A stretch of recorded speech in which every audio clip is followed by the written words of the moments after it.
ज़ोडियाक killer, ये सिर्फ एक नाम नहीं है। ये एक प्रतीक है, एक ऐसा रहस्य जो आज तक सुलझ नहीं पाया। ये कहानी सिर्फ एक सीरियल किलर की नहीं है, बल्कि ये कहानी है एक ऐसे खौफ की, एक ऐसे साये की, जिसने पूरे अमेरिका को अपनी गिरफ्त में ले लिया था और जिसकी परछाई आज भी लोगों को डराती है। सोचिए, मुझे लोगों को मारना पसंद है क्योंकि इसमें बहुत मजा आता है। ये शब्द रोंगटे खड़े कर देते हैं ना। और ये शब्द किसी और के नहीं, बल्कि खुद ज़ोडियाक किलर के हैं। ये उसके भेजे हुए एक कोड को जब डिकोड किया गया तब सामने आए। ये हमें एक झलक देते हैं उस जहन की जिसे इंसानी जान लेने में मजा आता था। तो ज़ोडियाक ने कम से कम 5 लोगों की जान ली, पुलिस को अजीबोगरीब कोड्स भेजकर चिढ़ाया और पूरे इलाके में दहशत फैला दी। लेकिन मामला सिर्फ खून खराबे का नहीं था। ज़ोडियाक डर फैला रहा था। वो तो जैसे एक मास्टरमाइंड था जो मीडिया और पुलिस दोनों को अपनी उंगलियों पर नचा रहा था। उसने सैन फ्रांसिस्को में एक ऐसा खौफ का माहौल बना दिया था जैसा पहले कभी किसी ने नहीं देखा था। लेकिन यहाँ एक बहुत बड़ा सवाल खड़ा होता है। जिस आदमी पर सालों तक सबकी उंगलियां उठीं, जिस पर सबसे ज्यादा शक था, क्या वो ही असली कातिल था? तो चलिए आज इसी बात की तह तक जाते हैं। हम उस आदमी की कहानी को परत दर परत खुलेंगे जो इस पूरे केस का चेहरा बन गया, और फिर देखेंगे कि कैसे कैसे फोरेंसिक साइंस ने आकर पूरी कहानी का रुख ही मोड़ दिया। देखिए, ये केस सिर्फ एक पुलिस फाइल में बंद होकर नहीं रह गया। ये तो एक किंवदंती बन गया, एक लेजेंड। इस पर किताबें लिखी गईं, एक बड़ी हॉलीवुड फिल्म भी बनी, और इन सब ने मिलकर ज़ोडियाक के मिथक को और भी बड़ा बना दिया। और इसी चक्कर में एक ही आदमी को पूरी दुनिया के सामने मुख्य संदिग्ध बनाकर खड़ा कर दिया।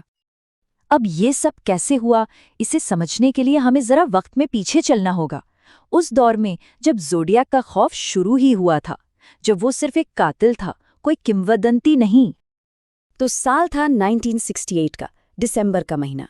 ज़ोडियाक ने आतंक का जो सिलसिला शुरू किया वो बहुत ही क्रूर था। उसके हमले अक्सर बेतरतीब लगते थे। वो खास तौर पर युवा जोड़ों को निशाना बनाता था जो थोड़ी प्राइवेसी के लिए लवर्स लेन जैसी जगहों पर जाते थे, और वो उनके सपनों को एक झटके में बुरे सपनों में बदल देता था। जुलाई 1969 में उसने फिर हमला किया, लेकिन इस बार एक पीड़ित बच निकला। फिर सितंबर में लेक बेरिसा में एक नकाबपोश हमलावर ने एक और जोड़े को निशाना बनाया, और अक्टूबर आते आते सैन फ्रांसिस्को में एक टैक्सी ड्राइवर की गोली मारकर हत्या कर दी गई। लेकिन ज़ोडियाक का आतंक सिर्फ गोली और चाकुओं तक ही नहीं था। नहीं, वो दिमाग से खेल रहा था। एक तरह का मनोवैज्ञानिक युद्ध छेड़ रखा था उसने। सोचिए, उसने धमकी दी कि वो बच्चों से भरी एक स्कूल बस पर हमला करेगा। इस एक धमकी ने उसे सिर्फ एक हत्यारे से एक आतंकवादी बना दिया। वो मीडिया को एक हथियार की तरह इस्तेमाल कर रहा था, अपने खौफ को हर घर तक पहुंचाने के लिए। कई साल बीत गए, पुलिस के हाथ खाली थे, हर तरफ से निराशा ही मिल रही थी। और फिर उन्हें लगा कि आखिरकार उनकी किस्मत चमक गई है। एक टिप मिली, एक ऐसी टिप जिसने उन्हें एक ऐसे शख्स तक पहुंचाया जिसका नाम इस केस से हमेशा हमेशा के लिए जुड़ गया, आर्थर ले एलन। और फिर तो जैसे सबूतों का पहाड़ खड़ा हो गया आर्थर ले एलन के खिलाफ। देखिए, उसके ही एक करीबी दोस्त ने बताया कि एलन ने उससे ज़ोडियाक जैसी हत्याओं की योजना के बारे में बात की थी, और खुद को ज़ोडियाक कहने की बात भी कही थी।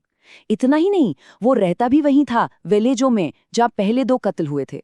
उसके पास से ज़ोडियाक ब्रांड की एक घड़ी भी मिली जिस पर वही निशान था जो कातिल इस्तेमाल करता था। और तो और, उसने खुद माना था कि एक हमले वाले दिन उसके पास एक खूनी चाकू था। जांचकर्ताओं को तो लगा कि बस पहेली के सारे टुकड़े जुड़ गए हैं। तो कागज पर तो मामला एकदम पक्का लग रहा था। जांचकर्ताओं को पूरा यकीन था कि उन्होंने अपने मुजरम को पकड़ लिया है। अब बस फोरेंसिक सबूतों से इस पर मोहर लगानी बाकी थी। लेकिन उन्हें इस बात का अंदाजा भी नहीं था कि जो सबूत मिलने वाले हैं वो इस केस को पूरी तरह से पलट कर रख देंगे। तो पहली गड़बड़ी दिखी चश्मदीदों के बयानों में। पुलिस का स्केच देखिए। एक 5 फुट 8 का आदमी, वजन करीब 90 किलो, सिर पर घने बाल। और फिर आर्थर ले एलन को देखिए। 6 फुट 1 का लंबा तगड़ा आदमी, वजन 100 किलो से ज्यादा, और जिसके बाल झड़ रहे थे। मतलब ये कोई छोटी मोटी बात नहीं थी, ये तो सीधा सीधा विरोधाभास था जिसे उस वक्त नजरअंदाज कर दिया गया। और फिर फोरेंसिक सबूत एक एक करके सामने आने लगे, और हर सबूत एलन के खिलाफ बने केस को और कमजोर करता गया। सबसे पहले हैंडराइटिंग। ज़ोडिएक के वो खत, वो उसकी पहचान थे, उसका कॉलिंग कार्ड। और जब एक्सपर्ट्स ने एलन की लिखावट से उनका मिलान किया तो नतीजा क्या निकला? कोई मेल नहीं, दूर दूर तक नहीं। चलिए, लिखावट को छोड़िए, फिर बात आई फिंगरप्रिंट्स की। जो टैक्सी ड्राइवर मारा गया था, उसकी टैक्सी से एक खूनी फिंगरप्रिंट मिला था। ये इस केस का सबसे सबसे अहम सबूत था। और वो फिंगरप्रिंट आर्थर ले एलन का नहीं था। ये एक ऐसा साइंटिफिक फैक्ट था जिसे कोई नहीं जुटला सकता था। और फिर दशकों बाद जब डीएनए टेक्नोलॉजी आई तो ताबूत में आखिरी कील भी ठोक दी गई। ज़ोडिएक के एक खत पर जो स्टैंप लगा था उससे डीएनए निकाला गया। जब उस डीएनए का मिलान एलन के डीएनए से किया गया तो मैच कितना था? 0%, 1% भी नहीं। अब किसी शक की कोई गुंजाइश नहीं बची थी। साइंस ने अपना फैसला सुना दिया था। आर्थर ले एलन ज़ोडिएक नहीं था। तो सवाल ये उठता है कि अगर सारे साइंटिफिक सबूत एलन के खिलाफ थे, तो शुरू में उसके खिलाफ मामला इतना मजबूत लग ही क्यों रहा था? आखिर उसके दोस्त ने उस पर इतना बड़ा इल्जाम क्यों लगाया? क्या वो झूठ बोल रहा था, या फिर कहानी कुछ और ही थी? तो जब जांचकर्ताओं ने उस मुख्य मुखबिर डॉन चेनी की बातों की गहराई से पड़ताल की, तो पूरी कहानी ताश के पत्तों की तरह ढहने लगी। पता चला कि चेनी वक्त के साथ अपनी कहानी बदलता रहता था। वो मीडिया में जो खबरें आती थीं, उन्हीं डिटेल्स को अपनी कहानी में जोड़ने लगता था। शायद वो एलन से किसी बात का बदला लेना चाहता था। उसने तो एक बार ये भी दावा किया था कि एलन ने सीयर्स टावर को उड़ाने की बात कबूल की थी, वो भी तब जब सीयर्स टावर बना भी नहीं था। मतलब साफ था, एलन के खिलाफ जो पूरा केस बनाया गया था वो एक बहुत ही कमजोर बुनियाद पर खड़ा था। तो अब जब एलन केस से बाहर हो गया, ज़ोडिएक का मामला एक बार फिर ठंडे बस्ते में चला गया। तो असली सवाल ये है कि असली कातिल पकड़ा क्यों नहीं गया? इसका जवाब शायद किसी एक आदमी की गलती में नहीं, बल्कि जांच के दौरान हुई इंसानी भूलों में छिपा है। इसकी एक बड़ी वजह है कन्फर्मेशन बायस। अब ये क्या है?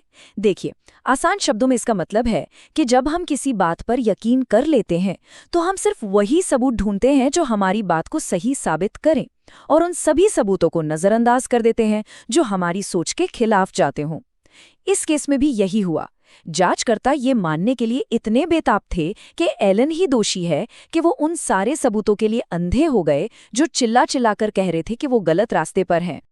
लेकिन शायद इस केस की सबसे बड़ी और सबसे दुखद गलती एक मामूली सी गलत फहमी की वजह से हुई। हुआ ये कि एक कत्ल की रात पुलिस डिस्पैचर ने गलती से संदिग्ध का हुलिया एक अश्वेत व्यक्ति का बता दिया। अब जो ऑफिसर्स मौके पर पहुंच रहे थे, उन्होंने रास्ते में एक श्वेत आदमी को जाते हुए देखा। उन्हें लगा कि ये तो हमारा संदिग्ध नहीं है, और उन्होंने उसे जाने दिया। कुछ ही पल बाद हुलिया ठीक कर दिया गया, लेकिन तब तक बहुत देर हो चुकी थी। ज़ोडिएक अंधेरे में गायब हो चुका था, शायद हमेशा के लिए। तो आखिर में ये सवाल हमारे सामने खड़ा है, क्या ज़ोडिएक किलर आज भी इसलिए आज़ाद घूम रहा है क्योंकि जांचकर्ता लगभग 50 सालों तक एक गलत आदमी के पीछे पड़े रहे? ये एक ऐसा सवाल है जिसका जवाब शायद हमें कभी न मिले।